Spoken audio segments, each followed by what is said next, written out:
తిరుమల లడ్డూను వివాదం చేస్తున్నది ఎవరు? తిరుమల లడ్డూపై ఇంతగా రాజకీయం చేయాలనుకుంటున్నది ఎవరు? భక్తుల మనోభావాలను దెబ్బకొట్టి రాజకీయ లబ్ధి పొందాలని కోరుకుంటున్నదెవరు? పరమ పవిత్రమైన శ్రీనివాసుని లడ్డూని రాజకీయాల్లోకి లాగుతున్నది ఎవరు? తమ తప్పులు దాచిపెట్టేందుకు ప్రజలను తప్పుదారి పట్టిస్తున్నదెవరు? తిరుమల లడ్డూ విషయంలో దేశవ్యాప్తంగా జరుగుతున్న విష ప్రచారం వెనుక భారీ రాజకీయ కుట్ర ఉంది. తిరుమల లడ్డూ విషయంలో చేస్తున్న అబద్ధపు ప్రచారాలను చూస్తే ప్రపంచవ్యాప్తంగా ఉన్న స్వామి భక్తులను ఆందోళన పరిచే కుట్ర జరుగుతోందనే అనుమానాలు కలుగుతున్నాయి. అసలు నెయ్యి కల్తీ అయిందా?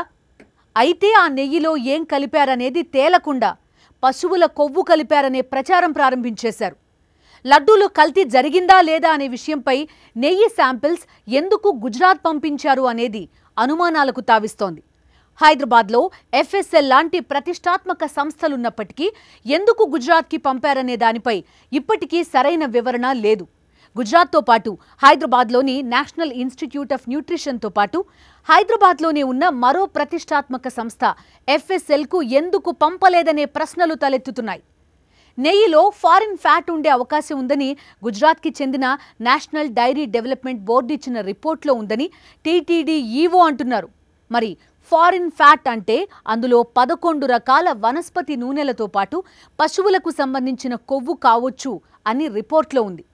నెయ్యిలో పశువుల కొవ్వు కలిపారా లేదా అని తేల్చేందుకు బౌడోయిన్ టెస్ట్ చేస్తారు. ఇందులో పశువుల కొవ్వుకి సంబంధించి స్పష్టమైన రిపోర్ట్ వస్తుంది. తిరుమల శాంపిల్స్పై చేసిన బౌడోయిన్ టెస్ట్లో నెగిటివ్ రిపోర్ట్ వచ్చిందని తన నివేదికలో స్పష్టం చేసిన NDDB పశువుల కొవ్వు లేదని తేల్చినా పశువుల కొవ్వు ఉందంటూ రిపోర్ట్కి వక్రభాష్యం ఎందుకు చెప్తున్నారు? పశువుల కొవ్వు కలిపి ఉంటే ఖచ్చితంగా బౌడోయిన్ టెస్ట్లో పాజిటివ్ వస్తుందంటున్నారు శాస్త్రవేత్తలు. పశువుల కొవ్వు కలిపి ఉంటే ఖచ్చితంగా బౌడోయిన్ టెస్ట్లో పాజిటివ్ వస్తుందంటున్నారు శాస్త్రవేత్తలు. అయితే ఆ రిపోర్ట్లో ఫారిన్ ఫ్యాట్ అని మాత్రమే ప్రస్తావన ఉంటే అది నేరుగా పశువుల కొవ్వు అని చంద్రబాబు తేల్చేశారు. ఎలాంటి ఆధారం లేకుండా చంద్రబాబు పశువుల కొవ్వు అని ప్రకటించడం వెనుక రాజకీయ దురుద్దేశం ఉందనే అనుమానాలు బలపడుతున్నాయి. ఇక ఈ విషయంపై ఎందుకు ప్రెస్ మీట్ పెట్టి TTD అధికారికంగా ప్రకటించలేదు? 100 రోజుల పాలన పూర్తయిన సందర్భంగా ఎమ్మెల్యేల సమావేశంలో ఎందుకు ముఖ్యమంత్రి చంద్రబాబు కల్తీ నెయ్యి విషయంపై మాట్లాడారు? జూలైలోనే నెయ్యి కల్తీ విషయంపై రిపోర్ట్ వస్తే 2 నెలల పాటు చంద్రబాబు ఎందుకు చెప్పలేదు అనేది ఇక్కడ కీలకమైన అంశం. నిజంగానే కల్తీ జరిగితే ఎందుకు చంద్రబాబు సాక్ష్యాధారాలు లేకుండా గాల్లో ఆరోపణలు చేస్తున్నారు? ఇక గుజరాత్లోని నేషనల్ డైరీ డెవలప్మెంట్ బోర్డు ఇచ్చిన రిపోర్ట్లోని 2 పేజీల్లో 2 శాంపిల్ నంబర్స్ ఉండడం కూడా తీవ్ర అనుమానాలకు తావిస్తోంది. ఇక NDDB ఇచ్చిన రిపోర్ట్లో ఎక్కడా పశువుల కొవ్వు లేనప్పటికీ ఎందుకు ఇంతగా అబద్ధపు ప్రచారం జరుగుతోంది? TTD ల్యాబ్లో పరీక్షలు జరిపిన తర్వాతనే నెయ్యి ట్రక్లను అనుమతిస్తారు. గతంలో చంద్రబాబు ముఖ్యమంత్రిగా ఉన్న సమయంలో దాదాపు 14 సార్లు ట్రక్లను వెనక్కి పంపారు. వైఎస్ జగన్ ముఖ్యమంత్రిగా ఉన్న సమయంలో దాదాపు 18 సార్లు ట్యాంకర్లను వెనక్కి పంపించేశారు. నెయ్యి సరఫరా చేసే కంపెనీలు ట్యాంకర్లతో పాటు NABL అనుమతి పొందిన సంస్థ జారీ చేసిన ప్యూరిటీ సర్టిఫికేట్ తీసుకొస్తారు. ఆ తర్వాత కూడా ట్రక్లో ఉన్న నెయ్యికి సంబంధించి 3 శాంపిల్స్ తీసుకుని TTD ల్యాబ్లో పరీక్షిస్తారు. ఆ పరీక్షలో పాస్ అయిన తర్వాతనే నెయ్యి ట్రక్ని TTD అనుమతిస్తుంది. లేదంటే ఆ ట్రక్లని వెనక్కి పంపించేస్తుంది.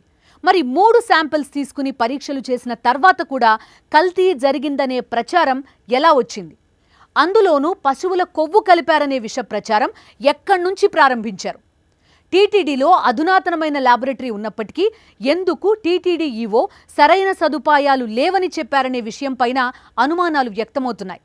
పశువుల కొవ్వు నెయ్యిలో కలిపారని గతంలో ఏ రోజు TTD ల్యాబ్లో ఎందుకు రాలేదనే విషయంపై ఇప్పటికీ ప్రభుత్వం నుంచి సమాధానం లేదు.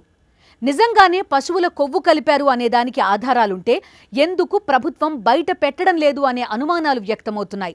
నాణ్యతను పరీక్షించేందుకు, కల్తీని నిరోధించేందుకు TTD దశాబ్దాల నుంచి ఓ విశిష్టమైన విధానాన్ని అవలంబిస్తోంది. లడ్డూలో ఉపయోగించే ప్రతి వస్తువును TTD ల్యాబ్లో పరిశీలించిన తర్వాతే లడ్డూ తయారీ కోసం అనుమతిస్తారు. లడ్డూ శాంపిల్ని హైదరాబాద్లోని నేషనల్ ఇన్స్టిట్యూట్ ఆఫ్ న్యూట్రిషన్కు పంపించి దాని నాణ్యతను పరిశీలిస్తారు. పరిశుభ్రత, ఆరోగ్య భద్రత విషయంలో టీటీడీ హైదరాబాద్లోని ఇన్స్టిట్యూట్ ఆఫ్ ప్రివెంటివ్ మెడిసిన్ సలహాలు తీసుకుంటుంది. మైసూర్లోని central food technological research institute ప్రమాణాలు సైతం టీటీడీ ఖచ్చితంగా పాటిస్తుంది. ఇంతటి ప్రమాణాలు పాటించే సంస్థ దేశంలోనే మరెక్కడా లేదని టీటీడీకి పేరుంది. అలాంటి టీటీడీలో ఒక్కసారిగా నెయ్యిలో పశువుల కొవ్వులు కలిపారనే వివాదం రావడం నిజంగా అనుమానాస్పదంగా ఉంది. రాజకీయ ఉద్రిక్తతలను రెచ్చగొట్టేందుకు కల్తీ పేరుతో కుట్ర జరిగిందనే అనుమానాలు వ్యక్తమవుతున్నాయి.